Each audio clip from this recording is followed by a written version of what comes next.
So January 2018, Unit 1. First, I'll discuss the MCQs from this paper. And then the second part, I will discuss the weekly homework, which is about Unit 3, doubts from Unit 3. In the first question, the diagram shows a mass spectrometer, the region of a mass spectrometer in which ions are accelerated. So what we do to accelerate the ion, we use electric field. So which region electric field is applied, as you can see.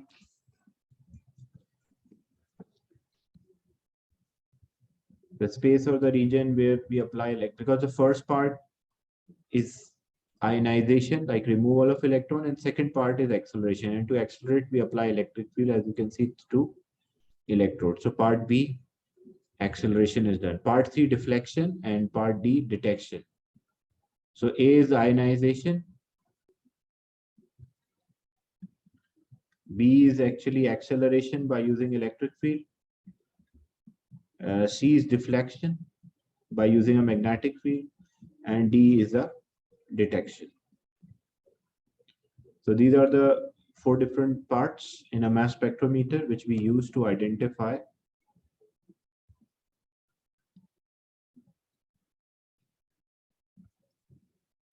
either the number of the charges or the mass to charge ratio. Electronic structure configuration for nitride ion. So nitride ion means nitrogen, there are 10 electrons because nitrogen is 7, but nitride ion will have 10 electrons. So how 10 electrons are arranged? Basically, if you see here, 4 electrons are there, this one 5 electrons, this one 7 electron, and this one 10 electrons. So that's why D is the right answer. Because D is the only option in which it is having 10 electrons.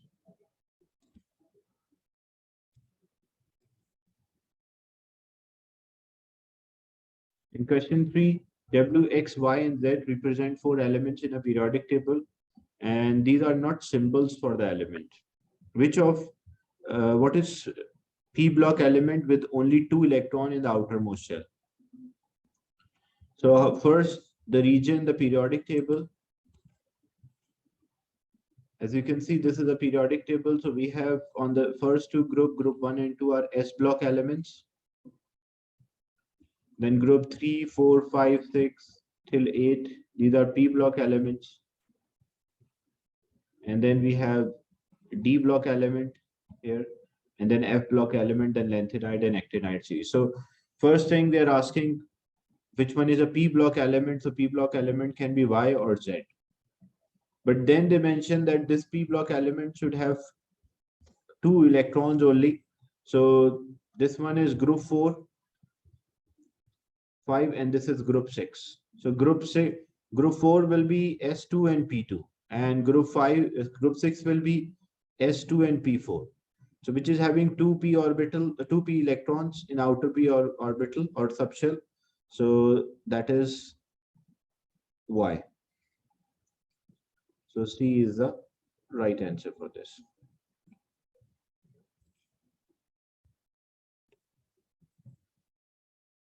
Then element W and Z forms a compound WZ. Type of bonding in WZ and WZ are, so first W is a metal. How you identify it's a metal? Because it's group 2. Z is a non-metal because it is group 6. And when they combine with each other, metal combined with non-metal, what kind of bond they will have? So first they're asking type of bonding in W, so it will be metallic because metals are metallic. Type of bonding in Z, because it's a covalent, it's a non-metal, so it will have a covalent. And when metal combined with a non-metal, as a result, they will form an ionic bond. So here, W is a metal, so metallic. Z is non-metal, so covalent. And when W and Z combine with each other, so they will have ionic, because metal and non-metal result in a formation of ionic bond. If it was 2 non-metals, then it will be covalent bond. So using a periodic table, you can identify the position of the, using a periodic table, you can identify whether an element is a metal or a non-metal.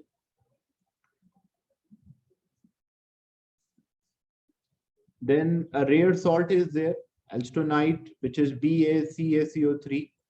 It reacts with hydrochloric acid.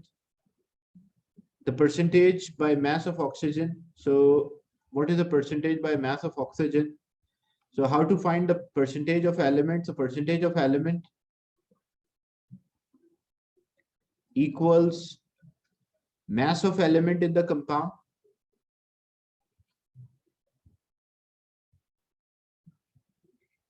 divided by mass of the compound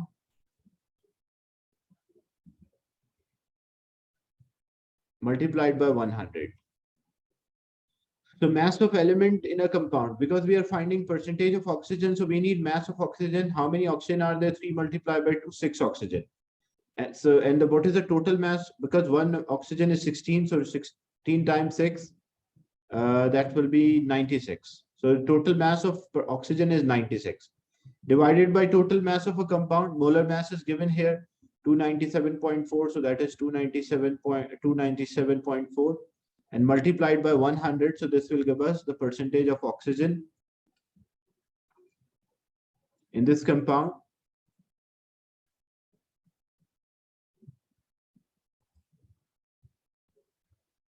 Which will come out 32.3%.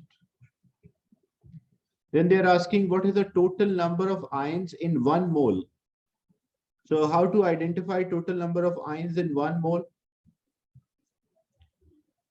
Look, you have the compound BaCaCO3 bracket 2. So when it will dissociate into ion, it will dissociate into barium ion plus 2. It will dissociate into calcium ion plus 2, and it will dissociate into 2 carbonate ions, CO3, 2. Because so what is the ratio between one molecule into ion? When one molecule is there, it will produce 4 ions. So if we have 1 mole of a substance, or we have 6 into 10 to the power 23 particles, so then how many moles of our number of ions will be there? Because 1:4 is the ratio. If we have 1 mole of a substance, alstonite, which is having 6 exponent 23 molecules, so how many ions will be there? X. We cross multiply.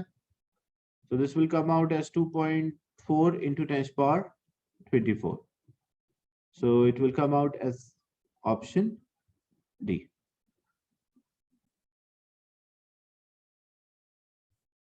The next, what is the number of moles of hydrochloric acid required to react completely with 1 mole?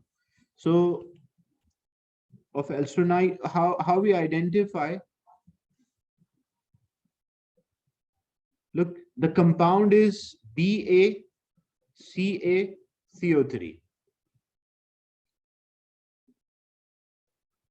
in a bracket 2. So basically, this compound, like this is a combination of barium carbonate. So there's a barium carbonate and there is a calcium carbonate.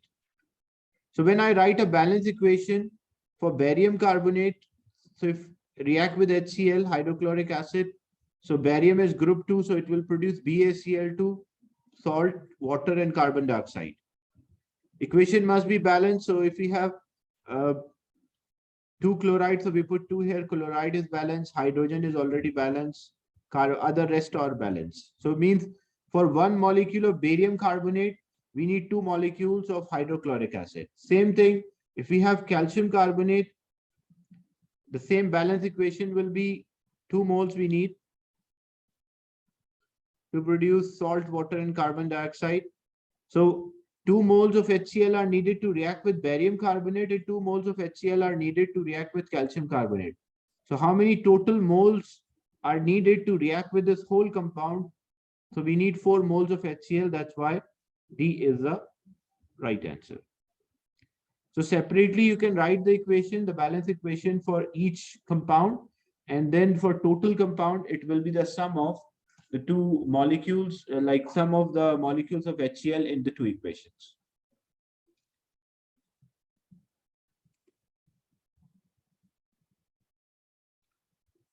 In question 5, phosphorus react with iodine to produce phosphorus 3 iodide. What is the minimum mass of iodine required to produce 1 kg of phosphorus 3 iodide when phosphorus is in excess?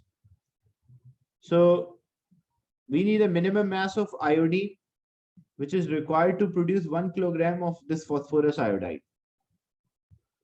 So we have to take a ratio here. You can take the ratio of the mass.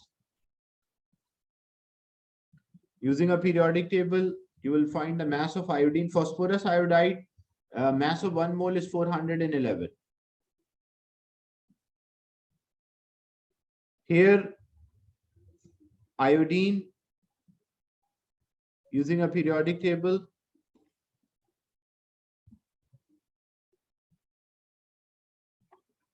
so as you can see, iodine is 126.9. This is iodine, so 126.9. So one atom of iodine is having a mass of 126.9.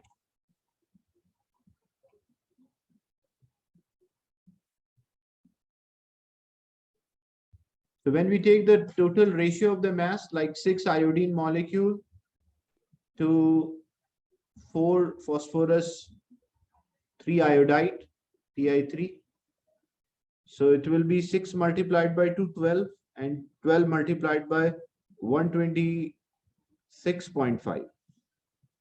So it is 1518 gram basically. And this is 4 multiplied by 411.7. That's equal to 1646.8.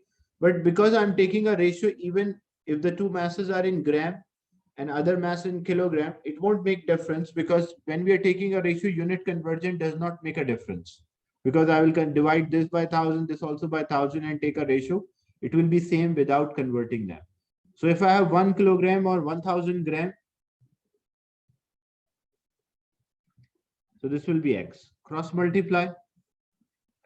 If we have 1000 kilogram of phosphorus iodide in the question,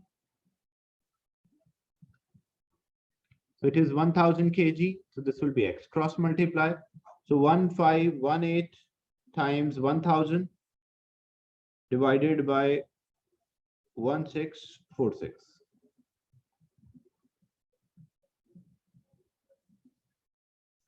So that is equals to 925. So 925 gram. So if it is 925 gram, if I convert into kilogram, I'll divide by 1000. So it will come out as option B. So because the mass is given, so that's why we took the ratio of the mass. If moles were given, we'll take the ratio of the moles. Is it clear, this question?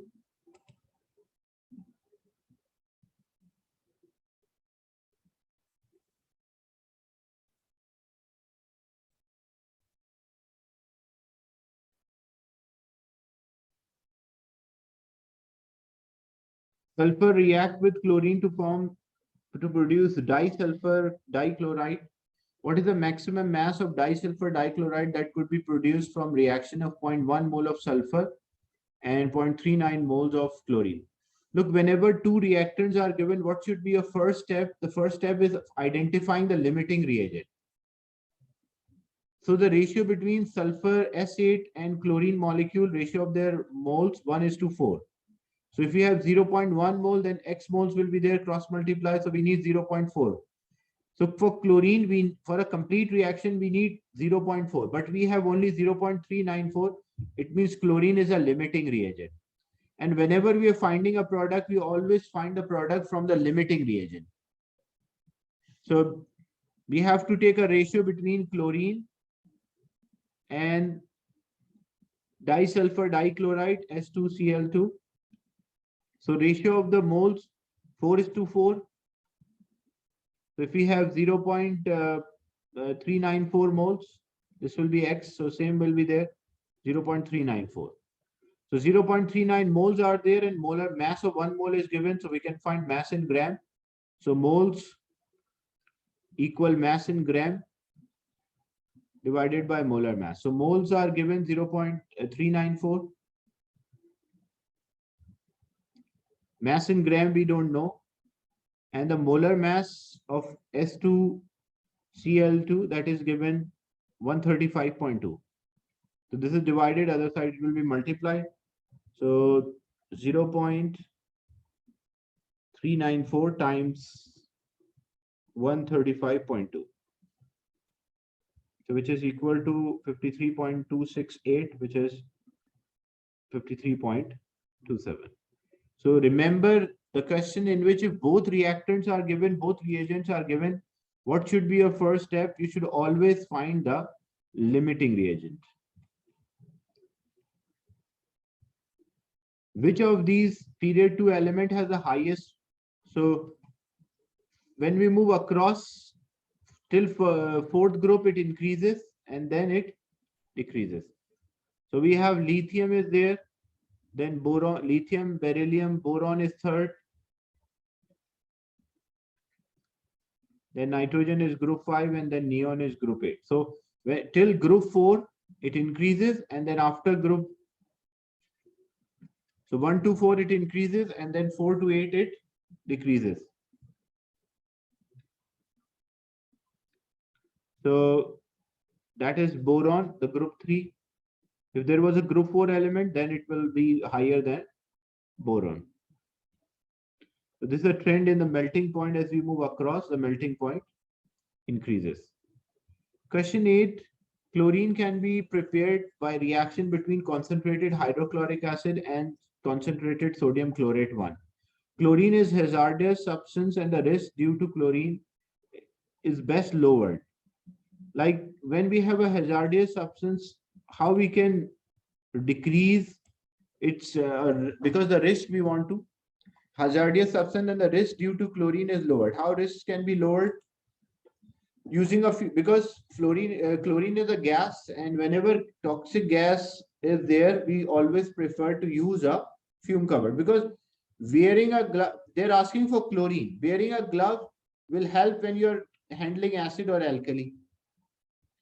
Wearing goggles, this will help when the violent reaction is there, chances there might be splashing, so you use goggles. Working in a group, that again, chlorine, this will not reduce the hazard, this will not reduce the risk of a chlorine, so it can only be reduced by using a fume cover, because fume cover will allow the gas to escape, so it will reduce this risk.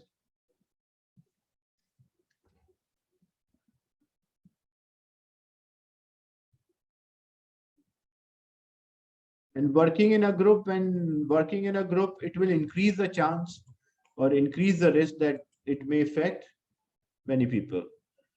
Metallic bonding is best described as electrostatic attraction between, so basically it's an electrostatic attraction between a positive ion and the delocalized electron. So positive ions are known as cation and delocalized electrons, so B is the right answer.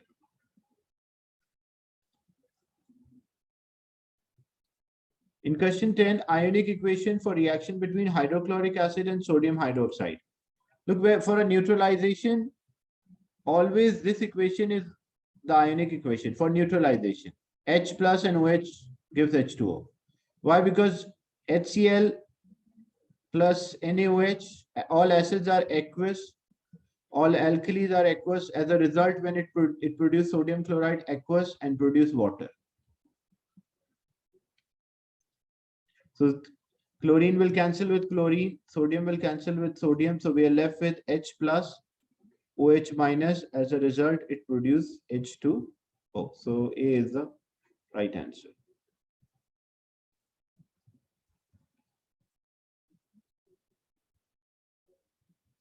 Methane react with chlorine in the presence of UV ultraviolet light to produce chloromethane. What is the atom economy by mass of production of chloromethane? So what is the formula for percentage atom economy? That is mass of a desired product, like the thing which we want,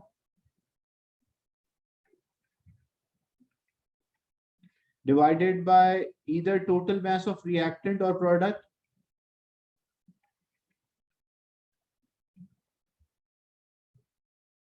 multiplied by 100. So what is the desired product? Chloromethane. Chloromethane, this is chloromethane. So this is our desired product. So that will be 50.5 divided by total mass of either reactant or product. So either you can add total mass of reactant or product. It does not make difference because that total mass will be same. Like here it is 87. 87. So divided by 87 multiplied by 100. So this will give you the percentage atom economy for chloromethane, which will come out about 50.5 divided by 87, so 58%. So C is the right answer. You can take the total mass of a product as well. You will get the same result. When 3.2 grams of methane reacted with excess of chlorine, 5.05 chloromethane is made. What is the percentage yield? So percentage yield is basically a percentage yield, practical value of a product divided by theoretical value times 100. So we have 3.2 grams of methane, which gives 5.0. So that is a practical value. Theoretically, how much it should give, that will work out, how we can work out. If we look, if 16 of this methane is there, it is producing 50.5. So if 60 is to 50.5, then if we have 3.2 or 3.20, this will be X. Cross multiply, this will give us the theoretical value. So it will be 3.2 times 50.5 divided by 16. So it is 10.1. So 10.1 is a theoretical value. Theoretically, you should get 10.1 grams of chloromethane. But practically, because there might be side reactions, maybe the reactants are not pure, maybe product further carry out, like convert into multiple products or further reacted. Many reasons are there. So this is 5.05 divided by 10.1 into 100. So when we solve, it will come out as 50% yield. So this reaction is having a 50%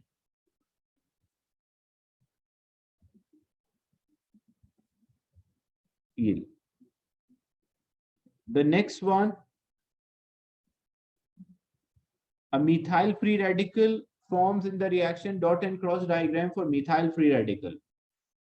So what is the free radical? Means there should be a free electron available which can react. So as you can see, the option, the first option, only this one this is a pair, this is a bonded electron, bonded, and there's a one free electron, so this is a free radical. Why not this one? This is bonded, and bonded. There is no free electron. All are bonded, so there is no free electron. Even it is not a methyl radical, it is a methane. And here there's a pair of electrons. So pair of electrons are there. We don't call that as a free radical. We only call free radical when there is only single electron is available to form a bond.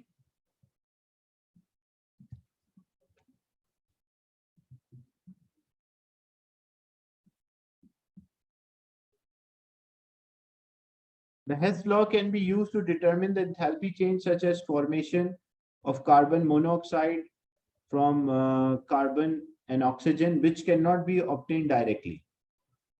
So according to Hess law, as I mentioned, the overall energy change is independent of the route or the path we follow. Where the two arrows are pointing out, that is always the start of the cycle. And where the two arrows are pointing in, that is the end of the cycle. So if we follow any route, like example, we follow route 1.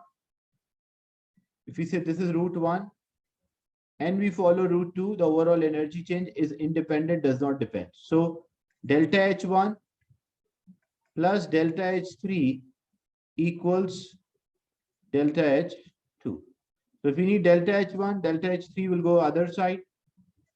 So delta H1 equals to delta H2 minus delta H3. So it will come out is equivalent to option A. So delta H1 equal to delta H2 minus delta H3. So in a Hess law, overall energy change does not depend on the route or the path which we follow. Consider the bond enthalpies. What is the enthalpy change? So we need energy change. Energy change or enthalpy change for any reaction is a bond breaking minus bond forming. Reactant side is always the bond breaking side. So N2 means nitrogen-nitrogen triple bond is there. H2 means hydrogen-hydrogen bond, single bond, and 3 molecule. And NH3 means nitrogen with hydrogen and 3 of them. 3 bonds are there in each molecule. So bond breaking, the bonds which we are breaking nitrogen-nitrogen triple bond, and we are breaking 3 hydrogen-hydrogen single bond. Bond forming, there are 6 NH bonds are formed because 2 molecules of ammonia.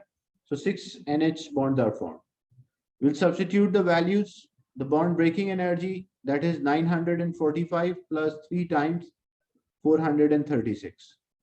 And this will be 6 into NH, that is 391. So bond breaking minus bond forming will give us the energy change. So when we substitute the values, it will come out as minus 93 kilojoule per mole. The first thing, whenever an equation is given, try to draw the correct number of the bonds for each molecule and then use a formula that bond breaking energy minus bond forming is equals to energy change in a chemical reaction. In question 14, the enthalpy change of a combustion of ethanol was determined by using a spirit burner. Like we burn ethanol and that produces heat energy. That heat energy is used to convert or change the temperature of a water. And we use a formula E is equals to Cm delta T. And then E divided by moles, we'll get the enthalpy change. The question is, it heat 250 cm cube of water in a copper calorimeter. The experimental value which we obtained is less exothermic. Like we are getting a smaller value. Practical value may be like 300, but we are getting minus 200. Negative sign shows it's exothermic. Which is the least likely reason for a difference in enthalpy? Like which thing will affect, but least likely it will affect. Heat loss from the copper calorimeter, it will have greater effect because temperature change will be affected. If temperature change is affected, so this will affect. Incomplete combustion, if incomplete combustion means energy release will be very small, this will affect. Using a non-standard condition, maybe like example, if temperature is 25, standard temperature is 25 and 1 atm, but maybe we use 24 degrees centigrade. That condition is not standard, but that will not make too much difference. So this is the least likely will affect the, make a significant difference between the experimental and the data booklet value. Loss of ethanol, if ethanol is vaporized, so less amount of ethanol will be burned, it will have a significant effect. So C is the right answer.